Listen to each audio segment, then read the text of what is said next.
Hello আমার ভালোবাসার বন্ধুরা, তোমরা সবাই ভালো আছো তো? আমি তোমাদের ভালো রাখতে নতুন আরও একটি কাহিনী নিয়ে চলে এসেছি। আজকের এই কাহিনীটি তোমাদের অনেক অনেক আনন্দ দেবে। তার আগে তোমরা যারা এখনও আমার এই চ্যানেলটি সাবস্ক্রাইব করোনি, তারা জলদি জলদি আমার এই চ্যানেলটি সাবস্ক্রাইব করে দাও। তো চলো আর দেরি না করে তোমাদের গল্পে নিয়ে যায়। মালতী অস্বস্তির সাথে কাপড় মেলে দিতে থাকে। বুড়োটা কি বাজেভাবে তাকায়! এইভাবে তাকালে সবার অস্বস্তি হয়, কাজের লোকেরও হয়।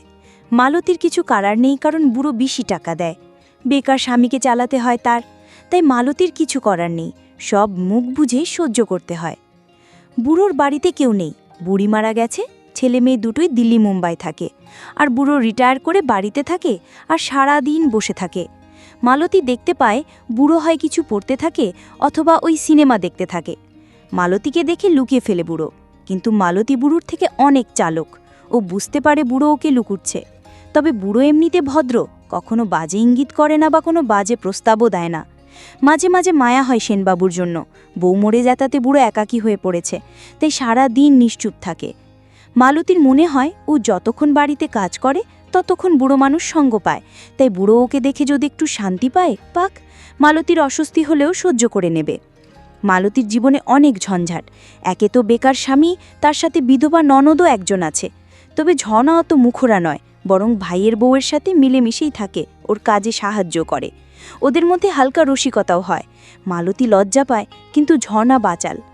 অনিল রাজমিস্ত্রির কাজ করে, যত রোজগার করে তার বেশিরভাগ লাল পানির উপর খরচ করে ফেলে, তাই মালতীকে কাজের জন্য বাইরে কাজ করতে হয়। ঝর্ণা বয়সে মালতীর থেকে বেশ বড়, মেয়ের বিয়ে দিয়েছে, বয়স 40 হবে, মালতীর 28। মালতীর কোনো ছেলেপুলে হয়নি, যদিও বিয়ের 4 বছর হয়েছে। কাপড় মেলে বালতিটা নিয়ে বাথরুমে রাখতে রাখতে ভাবল, বুড়ো রিটায়ার করে ফেলেছে, কিন্তু এখনও দেখি বুড়োর ওটা কি এখনও হয়? দিদিকে জিজ্ঞেস করতে হবে আজ। মালতী মনে মনে ঠিক করে কাজে মন দিল। বিকেলে কাজ শেষ করে বাড়ি ফিরল মালতী। ঝর্ণা বাড়ির সব কাজ শেষ করে মালতীর জন্য অপেক্ষা করছিল।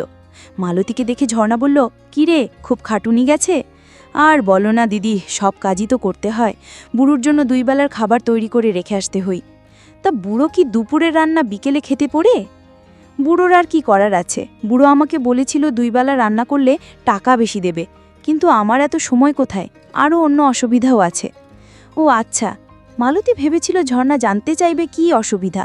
যখন ঝর্ণা কিছু জানতে চাইল না, তখন মালতী নিজেই বলে উঠল, দিদি, অসুবিধার কথাটা জানতে চাইলে না তো?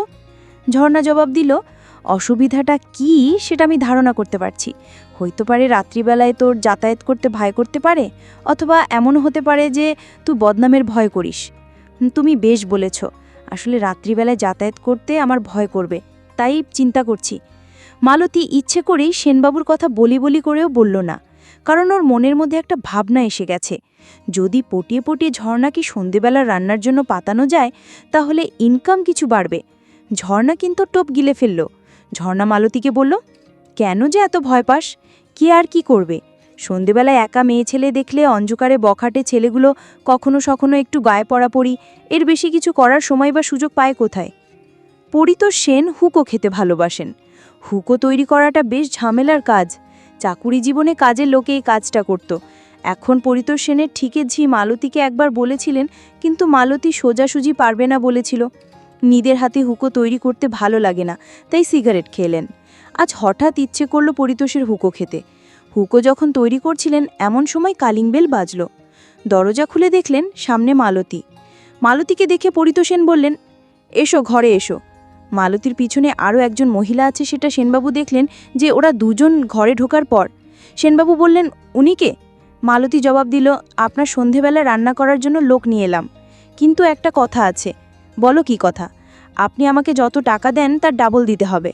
একটু ভেবে সেনবাবু বললেন, আমারও একটা কথা আছে। আমি 3000 টাকা দেব, কিন্তু ওনাকে রাত্রিবেলা এখানে থাকতে হবে। রাতবিরাতে ওনকে রোজ আমি পৌঁছতে দিতে পারবো না। ঝর্ণা জবাব দিল, ঠিক আছে, আমি রাতে এসে রান্না করে থেকে যাব, সকাল হলে জলখাবার তৈরি করে চলে যাব, আর তারপর মালতী আসবে। ঝর্ণা আর মালতী বেরিয়ে যাওয়ার পর সেনবাবু হুকো তৈরি করলেন। তারপর আধ ঘন্টা ধরে হুকোর মজা নিলেন। আগামী দিন নতুন আলো নিয়ে আসছে। সেনবাবু জানেন ঝর্ণার বয়স 40-এর কাছাকাছি। একে যদি লাইনে আনতে পারেন তাহলে সময়টা ভালোই কেটে যাবে। সেনবাবু জানেন মালতীকে হাত কাড়ার অনেক চেষ্টা করেছিলেন, কিন্তু মালতী সেনবাবুকে কোনো পাত্তাই দেয়নি। সেনবাবুর একটা ভালো দিক আছে, সেটা হচ্ছে অসহায় নারীর উপর কোনো জোর জুলুম করতে ওনার মন চায় না। তা দিদি, তুমি ঠিক বলছো। আমি বলি কি, সন্ধেবেলার কাজটা তুমি করো বরং, তাহলে তোমার স্নেহের আদরের ভাই যখন বাড়ি ফিরে আসবে আমি তাকে সেবা করতে পারবো, আর তোমার রোজগারের টাকাটা কাজেও লাগবে। তুমি কি বলো? তা আমি যেতে পারি। তো বুড়োটা কত বুড়ো, উটকো ঝামেলা টামেলা করবে না তো? বুড়োর জিভটা লম্বা, কিন্তু এই বুড়ো বয়সে ধকল সইবার ক্ষমতা হবে বলে মনে হয় না আমার। আর ছোটোখাটো ব্যাপার তুমি সামলে নিতে পারবে। আমি বুঝে গেছি। বুড়ো এমনিতে নিরীহ, কিন্তু চোখের চাউনিটাই মোটামুটি অস্বস্তিতে ফেলে দেয়। ও তুই কিছু ভাবিস না, বুড়োকে আমি 3 দিনে সামলে ফেলবো। তুমি বুড়োকে লাই দেবার কথা ভাবছ? এতে আমার যে বিপদ হবে, আমার দিকে যদি আবার হাত বাড়ায়।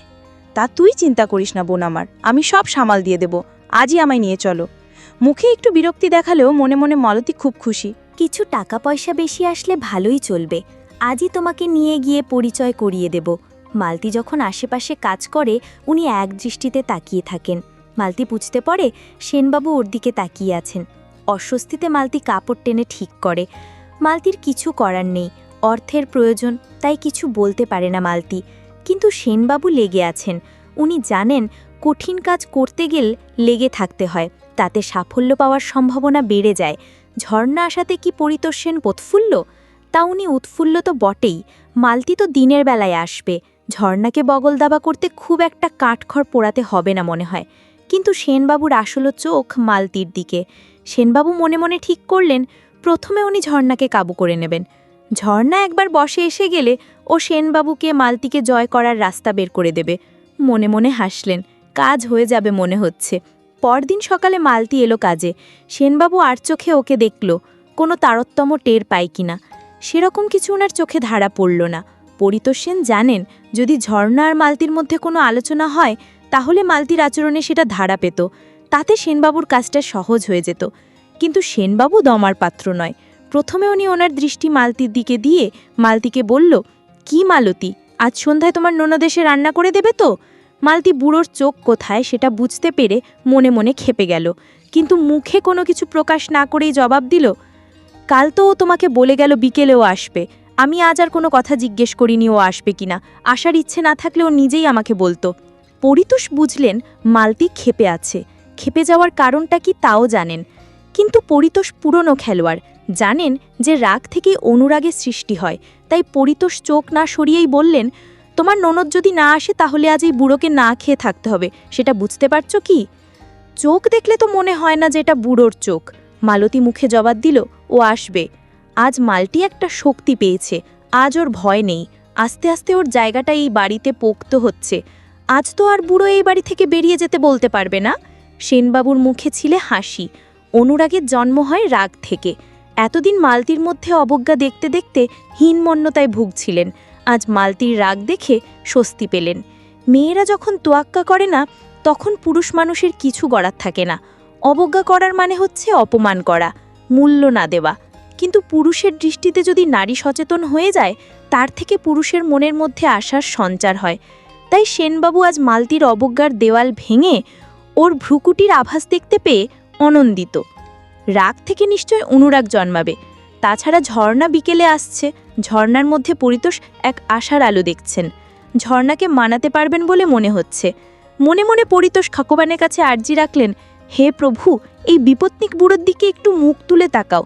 এর শরীরে যখন শক্তি দিয়েছ তাহলে শক্তি খরচ করার জায়গাও বের করে দাও। এরপর কি হলো তা জানতে আমার এই ভিডিওতে লাইক দিয়ে চ্যানেলটি সাবস্ক্রাইব করে দাও। আর গল্পটি তোমাদের কেমন লাগলো তা আমাকে কমেন্ট করে জানিয়ে দিও। তোমরা সবাই অনেক অনেক ভালো থেকো। পরের পর্বে আবারও দেখা হবে।